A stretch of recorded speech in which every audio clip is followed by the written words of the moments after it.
Hello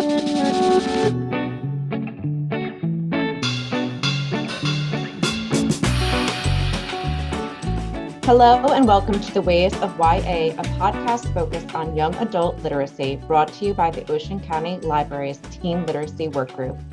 My name is Sarah.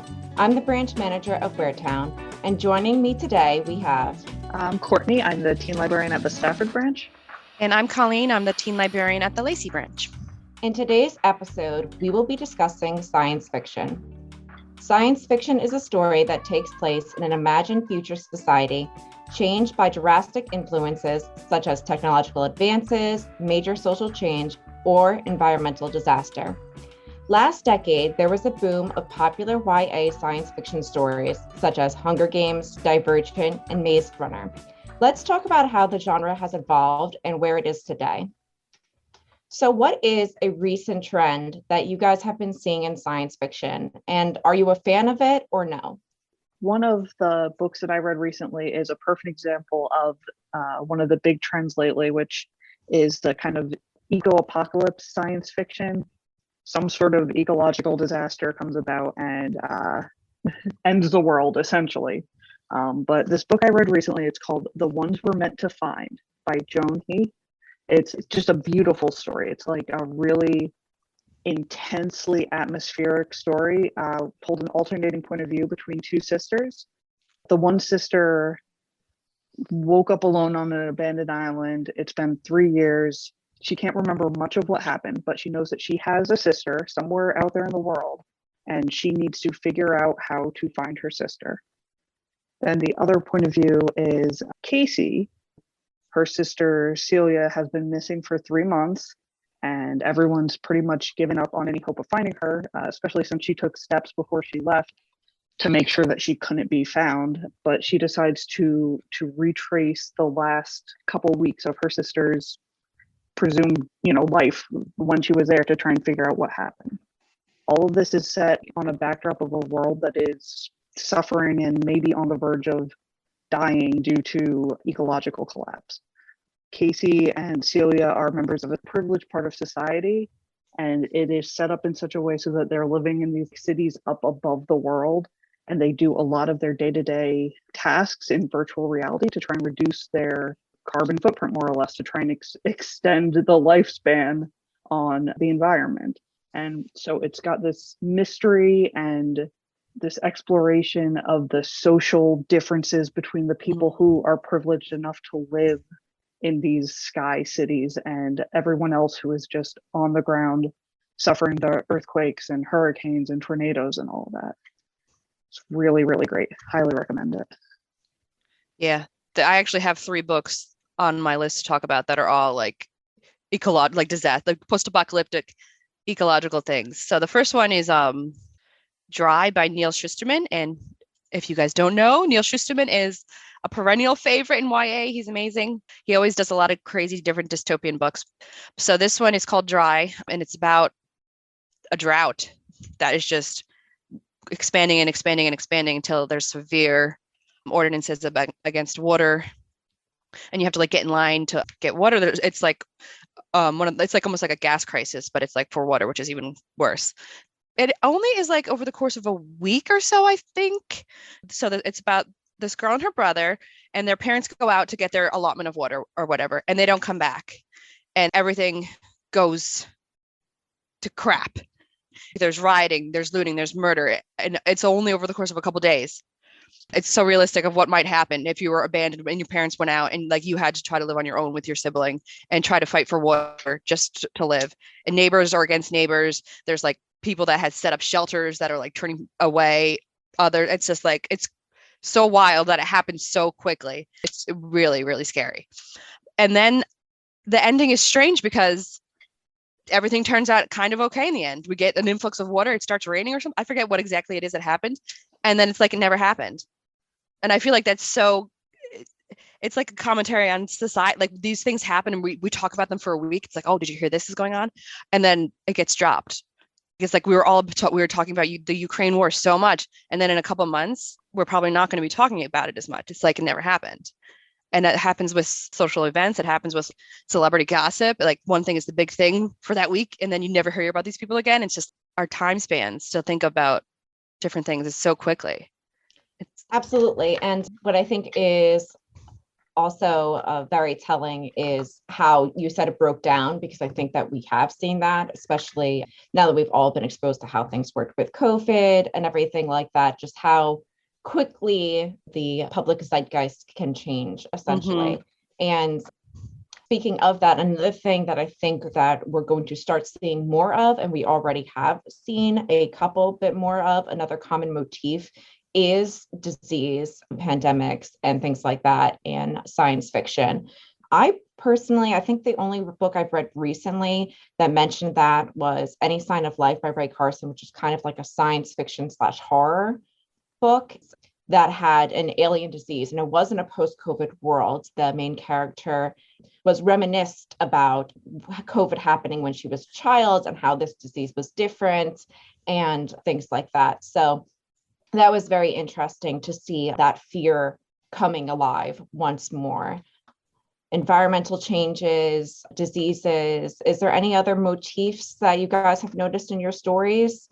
Another one that I was seeing a lot of, I think this really came to life, Mary Lou sometimes focuses on this a lot, and it was around 10 years ago, but I think it's becoming more prominent today, which is AI and its impacts and how it could potentially evolve in a crazy different way, usually as a villain.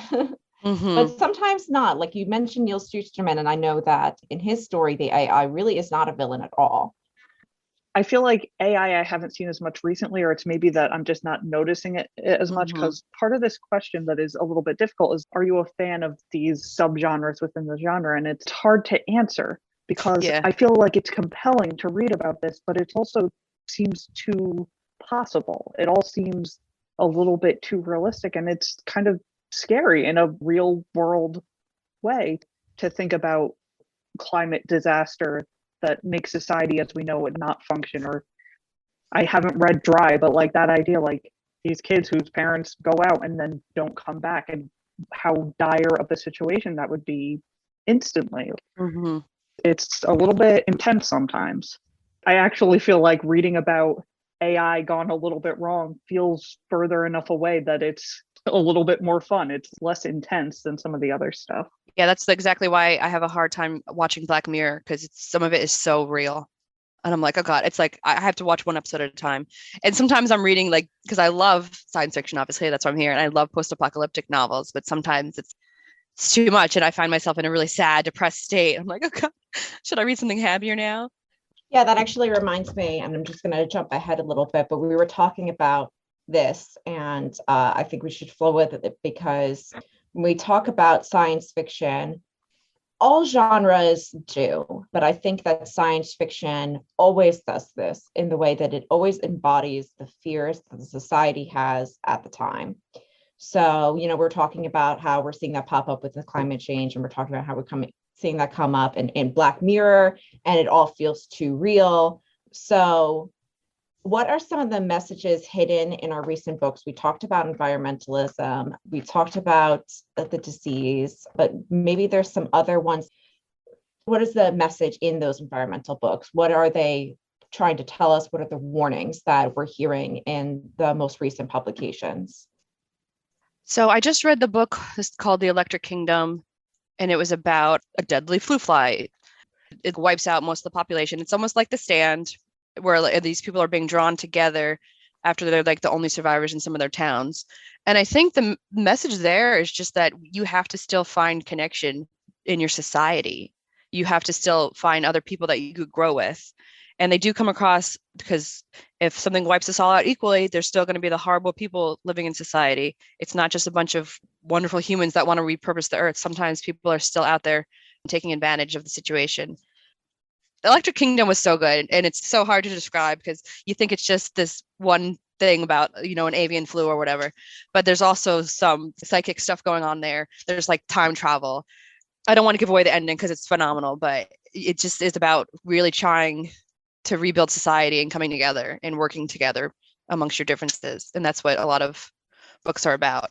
And I also did have one random graphic novel thrown in here because I don't really read graphic novels, but this one just intrigued me. It's called Skyward, and it's about this girl that's living in Chicago, and gravity has dissipated. Like there's almost no gravity. I forget what the percentage is, but if you jump too high or you get thrust too much, you can go and enter the atmosphere and just like disappear and die. She has like tried to figure out ways to survive in this society. There's the rich people. We were talking about this earlier. The rich people obviously can pay their way to get anything. So they all still live on the bottom of the cities. They have gravity boots, but the poor people don't have this. So they have to figure out different ways to survive. And she's, again, trying to rebuild her world and having to find her friends and having to find fellow people that are willing to still do good in the world. That's something that I'm seeing a lot actually tied hand in hand when you're talking about these environmental disaster books, which I know the gravity, I guess it's not an environmental disaster that we expect to happen, but it certainly is, I guess, an environmental disaster. Yeah, because it's that's something that was so beyond what I think would ever happen. So that I could really enjoy that.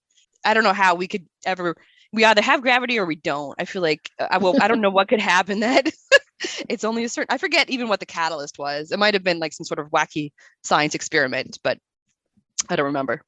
Yeah, but you did mention something that kind of grounded it back in reality, and that is the economic disparity and how it affects people differently. And I think that's something you mentioned with Dry. It's something that Courtney mentioned with her book. And I just find it interesting to see that how these stories, those two motifs or those two things are usually tied hand in hand, is there is an environmental disaster and some people are affected differently than other people, which is also something we see in our everyday lives as well. Yeah, the rich people are causing these problems and they're not going to have to reap the terrors of them either, because they can, whether they're going to fly away eventually from the world in a spaceship or whether they're just going to live in like high rises, whatever is going to happen down the road, they're going to somehow make it work for themselves. And it's just really depressing to think about sometimes.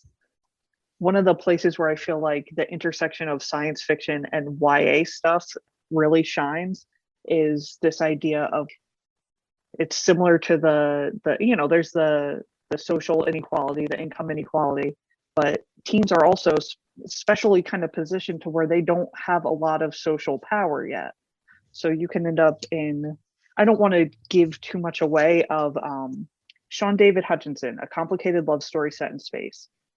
Really good, kind of strange, but I think that it goes into a lot of how you might have these advanced technologies and there's no one guaranteeing that they're going to be used for the good of everybody or the good of everybody equally. So you can have advanced technologies, stuff that should be able to be used to improve people's lives, but how is it actually being used? And I think a lot of times you end up with teens who are kind of bearing the brunt of this because they're old enough that society kind of sees them as not needing as much protection as young kids, but they still don't have the power to be the one making the decisions that are affecting their lives.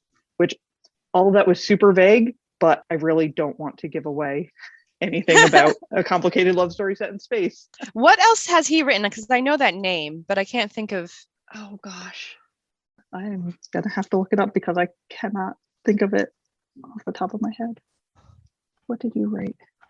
Well, while you're thinking of that, Courtney, or finding that answer, I do think that's a really great observance, is the difference between agency. And that difference between agency is very apparent in the difference between YA novels and sometimes with adult novels. Sometimes that can be almost like the wonderful thing, the wonderful fantasy about a YA novel is the actual, having the actual ability to enact change and to change these things. I mean, that makes me think all the way back to the old days, to like Hunger Games and things like that, where Katniss, that was the great thing, is that she could change these things. And that's what made her such an appealing hero at that time. And sometimes in these books now, we also have people that can enact change. Like, for example, I was reading Iron Widow, which I really love because it's definitely a formula changer. And in that, the main character, she starts off really being a person with no agency in a society with no agency that gives no agency to women. She really changes that around. And no spoilers, but things definitely changed for her, and she is able to make moves on enacting the change that she wants to make. We Are Yeah, the that's Ants we is probably. We Are the Ants. Yes. Okay. All right. There we go. That was a really weird one, right? Does he Yeah. write strange? I remember. think so. It's so hard sometimes to remember something I read more than 2 years ago, even. Yeah. So I always try to pick like really modern books that I've read. Oh, but so speaking of changers, one of the best books I've probably read in the past year was The Last Quintista. And I feel like I talked about this. I don't know if it was on a podcast or maybe it's just one of our YA meetings. It reminded me a lot of The Giver. It's a dystopian society. Let me start at the beginning. About this girl with her family, and they're leaving Earth. They're on a spaceship, and only a certain amount of people got chosen to leave Earth because I think it's getting hit by a meteor. I think that might be what's happening. Whatever is happening, we have to leave Earth because everybody's going to be wiped out. So her whole life, she wanted to be a storyteller, and that's what a Quintista is, like her grandmother. But her parents are geologists. They're scientists. That's why they get chosen to go on the spaceship. So she and her brother and her parents are set to go on the spaceship, but something goes wrong with her capsule. They're supposed to be going to sleep for 100 years, 200 years, whatever it is. But she wakes up at a different time. And she she woke up, like it was like it might only be 5 years down the road, and she can hear fighting going on, infighting on the it's almost like a different co-op was trying to take over because they have people alive that are specifically there to take care of them through the generations. So she knows something weird's going on, but they managed to put her back to sleep or whatever. So she wakes up again and everything has changed. It's the proper time. She's supposed to be woken up, but there's this co-op that has taken over the ships and they don't believe in diversity. They want everybody to be the same. They have almost made themselves look translucent because they all want to look the same. They have the same skin, the same hair color, the same eye color, and it's super creepy. And they've brainwashed everybody in their sleep to want to help out the co-op. Except so for some reason it didn't work on her. So she's the only one that remembers Earth. She's the only one that remembers any kind of stories. So she tries secretly to recruit all the other children and teens by telling them stories of Earth. And she finds out that anybody who has seemed to have gone wrong with the sleeping stage has been sent out to pasture, so to say. So she finds that her parents have been killed off in her sleep. She can't find any word of her brother at all, so she doesn't know what happened to him. So it's this really crazy futuristic world, but also it's still like a mystery she's trying to solve. And this is like a middle grade book. She's only 12, so she's really young in this. And I'm not going to give away the ending of this either because it was absolutely heart crushing, but ultimately uplifting because it is a middle grade book. So, and it was just so wonderful. It was just a great book. I can't recommend it highly enough. When you first started talking about it, I was like, oh no, is this going to be like the Passengers situation? Oh yeah. The movie with Jennifer Lawrence. Yes. And I'm so happy to hear it wasn't. And that is something that I've been super excited that I feel like is changing in YA, because I swear that if I was going to have to read another love triangle, I was going to lose it. And I really haven't been seeing that lately because I think everybody was getting sick of them. Yeah. So I'm very, very happy to hear that did not occur. Yeah, and I don't know if it was because she was such a young age or not, but yeah, there was absolutely no love story at all. Just love of friendship and parents and love of humanity in general. And not to say I don't like a nice romance, but sometimes it was getting way too cliche. Mm-hmm. It's like, oh, she has to have these two options to pick from. Like, okay, why? And that's actually, like I was saying about Iron Widow, that's a big game changer. Again, I really feel like I cannot say a lot without giving it away. But essentially, you're like, oh no, is this going to be a love triangle? And the author made a big, bold move to say no on that one. And I super enjoyed that. It was very interesting direction to go in. The other interesting direction that she went in with that one is that the main character is not, I think a lot of times we had a lot of main characters that were, I'm not cool at all, but I'm actually super cool. I'm not pretty, but I'm actually super pretty. Yes. And all of that. And this main character is different in the way that she is not ugly, like physically ugly. I don't really remember how she was physically described in the book, and it's not important, but she's not, I would say, a pretty person. She doesn't always make the happy, good choices. She doesn't always rise above, but instead she is angry and she has hurt and she has trauma and she acts like a real person who has hurt and has trauma, and sometimes makes bad choices because of that, but it makes sense within her character. You know what I mean? So I appreciated that, and I appreciated that realism. Yeah, and I think we're seeing more of that. Just like with any genre, the more diversity is always the better. And we're seeing actual characters with actual emotions. And actually, something else that was in Skyward was there was a person with a disability in it. He was a main character. He had lost his legs, and the anti-gravity actually helped him. He can move around without his wheelchair. And it was like really interesting. The main character thought that he would not want to help her get gravity back because he is privileged without it, but he didn't care about his own self if it was going to help society. But he still was conflicted because, you know, his life was better, but but he has other aspects. But it was just really good to see like a person with a disability visually in a graphic novel. Yeah, absolutely. And I would say that there's been lots of cases that I would be reading recently of great handling of inclusion and things like that. One that kind of miffed me, and you saw I put this on the list and I said, not really a fan, was Aetherbound by E.K. Johnson. Loved the setup. The first, like, I was tearing it apart the first 70 pages. I was like, I love this, I love this, I love this, I love this. And it wasn't just the diversity factor, although that did miff me. The story took a very wild, very weird turn halfway through. And I was like, whoa, I don't like this at all. But essentially, they did introduce this one trans male character, and he, for some reason, like, we're talking in this story like millions of years in the future. Like, this is far, far, far, far future. And there was really no reason for this, but they definitely implied within the story that transphobia still existed.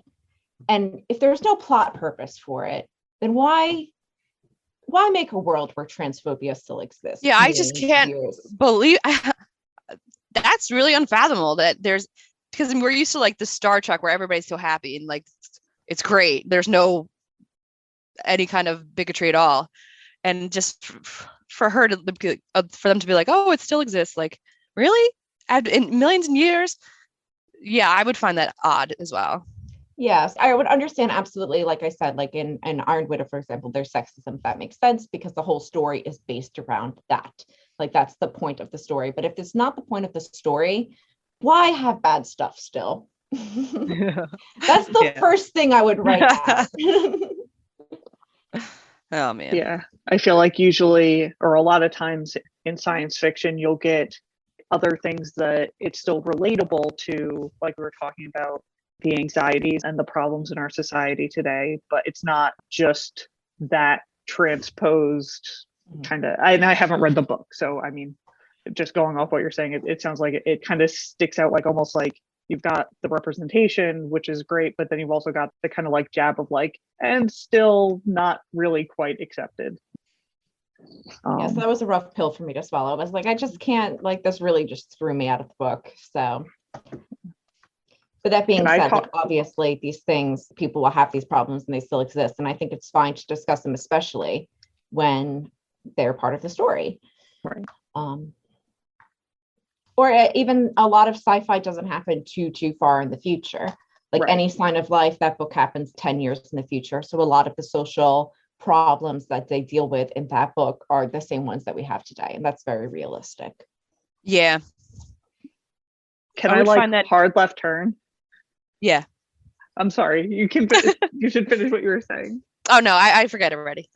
I'm sorry. That's okay. I feel like we've been talking a lot about some of the heavier stuff in sci-fi, and sci-fi is also really a great genre of rousing adventure tales. And I think some of the best sci-fi across the board that I've ever read was the Illuminae Files. Oh, yes. Amy Kaufman and Jay Kristoff. It's been out for a few years now. It's not like new, but it's pretty recent. It's the trilogy, and it's basically a group of teens gets caught up in this rivalry between two mega corporations, and there's space battle and wild technology and rips in the fabric of the universe, and advanced AI and romance and espionage and just like all of it.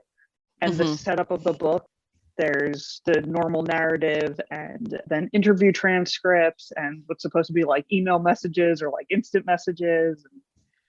I mean, cool text stuff where it's almost like poetry that's written in like a cool shape across the page, and all of it just absolutely works for me. It's high stakes and there's some definite bad stuff that goes down, but ultimately to me, I think it's a pretty feel good adventure story. I want to Yeah, thank you so absolutely. much for bringing that up, because actually I was really struggling with that when I was doing a lot of my sci-fi reading lately, and I felt like every book that I was picking up was so heavy. For example, Early Departures, which I like just finished yesterday, very, very heavy, very depressing. And I was like, where are my fun pew pew lasers in space? Because that's, I really, really need just some hijinks, just some crazy, wild, wacky alien fun stuff. And so I'm glad to get that recommendation. And Colleen, if you have any that also have that same vibe, please let me know. Yeah, just read anything that Amy Kaufman has written, because I have another one of hers. She's like science fiction, romance, adventure. So she writes some stuff with Jay Kristoff or Christopher, whatever. What is his name? I just forget. And then and then she writes some stuff with Megan Spooner. That's her more romance stuff. The Other Side of the Sky is her new series that she wrote with Megan Spooner. It's about this world where people live on the earth, on like the ground, and they are ruled by this some sort of oracle goddess. And then there's also people that live in the sky that are like the futuristic part. So it's like, so the prince of the sky world, he has this little makeshift spaceship that he wanted to use to explore the down below because they don't really know what's going on down there, and he crashes. So then he meets up with this goddess woman, and so like their worlds are combining, and it's just I loved it. It's super romantic, but it's also like a adventure story. And her other series that she wrote a couple of years ago with Megan Spooner was equally as fantastic. What the heck was it called? We Scatter the Stars or something. I'll have to come back to that. I think that's right. That sounds very familiar. Something like that. Yeah. And then her new series with Jay Kristoff was Aurora Rising. That's really hard for me because I have a hard time with too many R's. It was a lot like the Illuminati Files, but different, because it's a different story. Spaceship, like a team of people coming together, and it was just awesome. So whenever she can write with Jay Kristoff, it's like magic that comes out of the writing. It's so good. Yeah, absolutely. I've been definitely looking for more of those fun reads lately, so I appreciate the suggestion. And it's funny because there's still like sad stuff going on, so I'm still like bawling, but it's not making me like depressed about the state of the world. It's just normal. It's just a good book to give me like emotions. Yeah, absolutely. And I like that. I like a book that you can have fun with. Oh, These Broken Stars is the it's a Starbound trilogy, but the first book is called These Broken Stars, and it's just I just loved it so much. Did either of you read On a Sunbeam, Tilly Walden? It's a graphic novel. No. Okay. That sounds lovely though. Sounds like a song. It's not as like high intensity adventure as the ones we've been talking about. It's a little bit quieter. The art is just gorgeous, very like subdued and interesting colors, and like, but it's still ultimately fairly positive. The main character is working, she joins a spaceship crew, and they work as part salvage and part rebuilding old abandoned structures, just kind of like around the universe. And while she's getting to know the team she's working with and trying to fit in with this small crew that's been working together for a while, she's remembering a year in boarding school. I think it was supposed to be 5 years prior. So the flashback, I think she was probably 12 or 13. And she meets a new student, this girl named Grace, and the two of them become closer and closer and gradually fall in love. And then Grace gets taken home and she never hears from her again. And it's her processing what happened in the past. And there's some great world building in there. And I maybe already spoiled some of this stuff in it, but like ultimately she's like, can we see if we can find her and make sure she's okay? If you can do graphic novels, which I always struggle with, I have trouble looking at the pictures and reading the words. Like my brain just wants to skip words to words, but I recommend On a Sunbeam. That would be awesome. No, I love graphic novels, so that'll be great for me. I appreciate that also when a sci-fi book, it's rarer when a sci-fi book can be small scale. It doesn't have to always be, although it often is, because sci-fi is about the society that they're living in. So it's very often about the problems with the society, changing the society, etc. But sometimes it can just be about a personal story taking place in a sci-fi world. And yes, this environment, this setting affects that, but not necessarily, oh, we need to change this world, or oh, like we're caught up in this huge environmental disaster. So that really sounds like a great example of that. And Early Departures was another example of that. It's essentially just modern day. The only thing is that they've invented this technology that when somebody passes away, you can, in some rare cases, bring them back for a couple more weeks. So that way they can live out a couple more weeks and say their goodbyes. So, oh my gosh. When Jamal, the main character, his friend slash ex-friend, a friend that he was fighting with, has an unfortunate accident and passes away, his mother makes the choice to bring him back for a couple of weeks, but says, don't tell him. And it's about them living in those couple of weeks, but it's not about the technology at all. It's really about friendships, mortality, and dealing with all these different relationships that you foster in your teens, and also, of course, some really heavy stuff. That reminds me a little bit of They Both Die in the End. Did you guys ever read that one from a couple of years ago? It's a little bit of a technology thing. You can find out when you die, pretty much. You will call up and they'll tell you when you're gonna die, or if you're on the list to die that day. I forget what exactly it is, but this kid ends up finding out that he's going to be dying that night. And so what do you do with that day and that time? It was just such a heartbreaking story. You think he's going to overthrow this and somehow, but it's not about changing anything. It's about acceptance of what's going to happen and what he's going to do with his time. And it was just so good. Yeah, absolutely. And same thing for this story. Sometimes it is just a person living in a world that just happens to be different from ours, and they don't have to change everything. And them coming to terms with that. Yeah. On the other hand, a more fun, sorry. No, continue. No, I was just going to say a more fun one that I read, because I know I said I didn't really read any fun ones. I'd say the funnest one that I read, though, was an Infinity Quartz. Starts off very dark, unfortunately.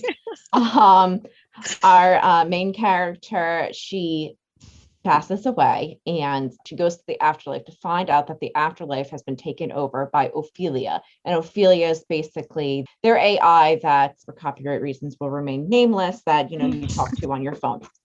It has taken over the afterlife and basically subjugated humans to be like the AI, oh my God, questions just there on demand.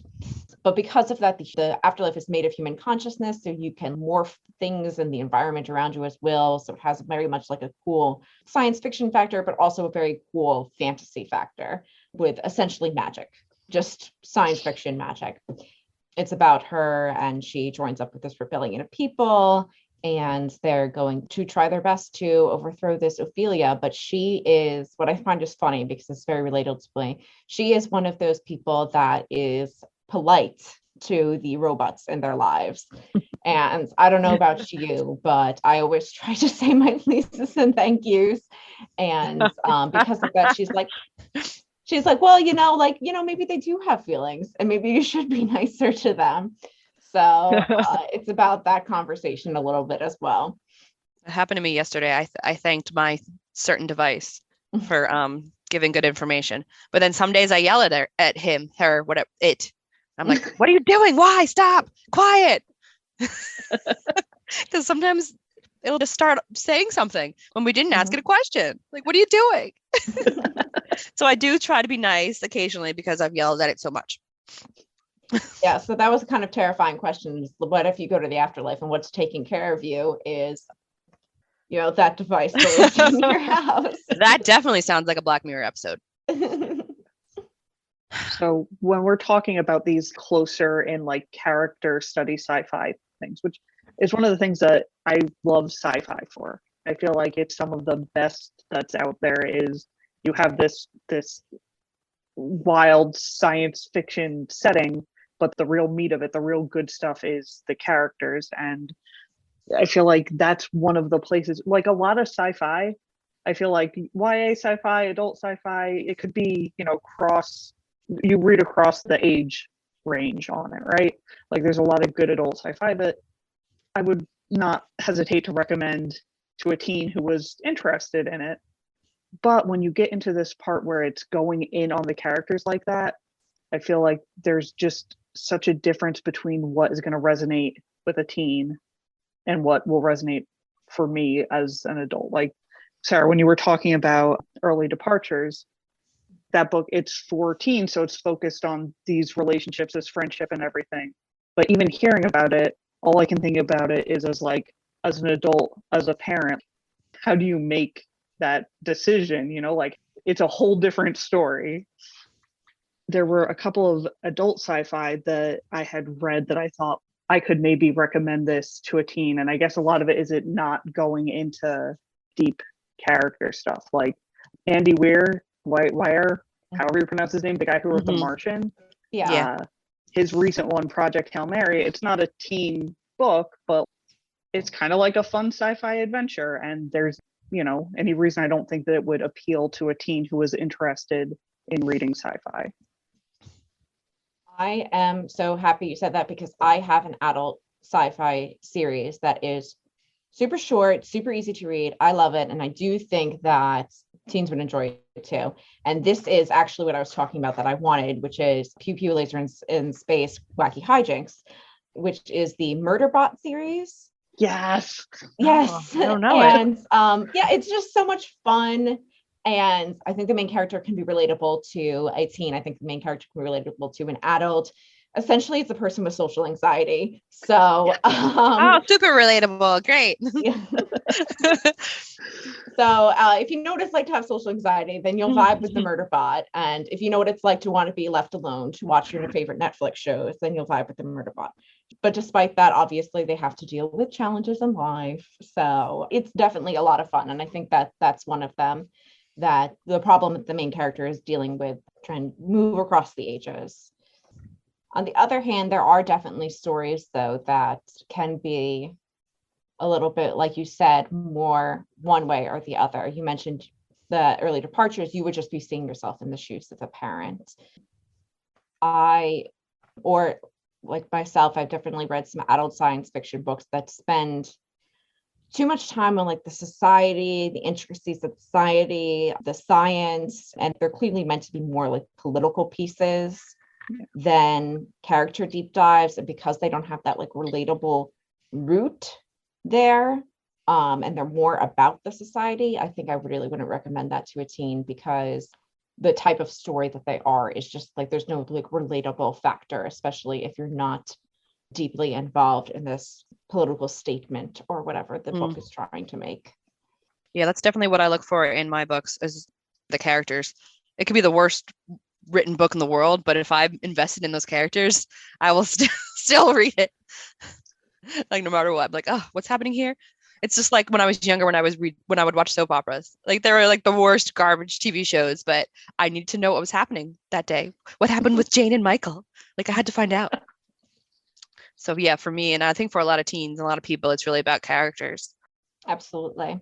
Speaking of character, that I guess goes back to your point as well, Courtney. Any Sign of Life, the main character she was a teen and she was the basketball player, and she was very unlike how I was as a teen. But I found that her character would be very relatable to other teens. As I was reading it, I kept thinking that. But myself, the whole time, I didn't really relate to her. But I would say that it's definitely a book that I would recommend to teens, because it does have a main character that has kind of a different background than those that you usually see in books. And also that she does have relatable struggles and she does have relatable drives. Whenever she really needs to push through, she thinks back to what is pushing through for her, which for her, that is pushing through in practice, pushing through for a game, pushing through school. So those are what kind of grounds her and her experiences. Okay, so how about the books that started you on sci-fi? Has everyone always been a sci-fi reader? Oh man. I guess I got into sci-fi probably through Stephen King because he was what I was reading when I was in my teens because I was a horror fan most of my life. Right. And obviously there's lots of science fiction that's horror. So I guess that's how, and then I just branched out from there. I just really like a good story and good characters, and you can find them in many different genres. So if it's science fiction, then yeah, I'm all in for it. Yeah, absolutely. That is a great question. And I have to say, Colleen, that's really funny that you say that because that's kind of how I started as well. I also read a lot of Stephen King as a teenager, and that also got me into sci-fi, I think. Also, fantasy was still very popular back when I was a teen, but there was like, I think the very beginning, what like right when I was graduating high school is when that big boom came, when like Hunger Games really took off and Divergent and Maze Runner and all of that really took off. So I kind of like missed it, but some of my friends were still really into it. So that got me more interested into the concepts. I don't think that sci-fi was something that I really got super into though until later on in my life with a couple of books that dragged me back into it. Because I always liked science fiction movies and stuff. Like watched Star Wars my whole life. And that, although I always think that's a little more fantasy or a mix of both. So it's not like I was averse to science fiction. I just didn't, maybe it wasn't as prevalent, I guess. I'm trying to think. I think I always thought of sci-fi for a while. I wasn't into it because I thought of it as like those big political society books that I was talking about before that are also sciencey and based in intrigue and don't have any relatable characters. And it wasn't until I think a friend recommended to me some books, and I wish I could remember what they were, but they really struck a chord with me. And I was like, oh, it doesn't have to be like this. Like it can be fun, it can be relatable, it can be about the characters. And because of that, I got more into it. I think what really like I thought it was all like Dune. And Dune never really was a good match for me. Yeah, it's and funny. I'm so happy to discover there's things other than Dune out there. I think that's what it was. Like because I didn't really read YA as a teen. I read YA as a person in my early 20s, and I don't read really adult science fiction that much. I read Dune in college. And actually, I re-listened to it this year after watching the movie, and I was like, "Oh, okay, this is fine." I wasn't ready for it in my early 20s, but like I could reread it now and like get into it. But I think that's why I didn't really read a lot of science fiction until like I was reading young adult YA, and it was all over the place there. When I was younger than teen, there was Bruce Coville. He's got a whole bunch of different sci-fi, like My Teacher is an Alien type, and is still, I think, still putting books out. And the Animorphs. Did neither of you read Animorphs? My brother did and my friend did. I never did, but yeah, that's right. That was very popular when we were young. That was such a good series. I mean, actually, really, it's serial, and there are a couple in there that are maybe not as great, but like overall as a series, really good. And now they're coming out with graphic novels. So the first couple of graphic novel adaptations are out. So I would say that was probably my in on it, because who doesn't want to turn into animals? Yeah. Like that is so much fun. I'm so excited for those books to come out, the graphic novels. I just remember those covers. It was like bop, bop, bop, bop, bop, bop, bop. So it's like a visual from my childhood that I'd never read the books, but I could like pick out a million different covers. Yes. Thank you for joining us today. Be sure to check out the Ocean County Library's website for more podcasts and events on our website's calendar of events page. All titles mentioned in today's episode can be found through the Ocean County Library, free with your library card. Until next time, happy reading.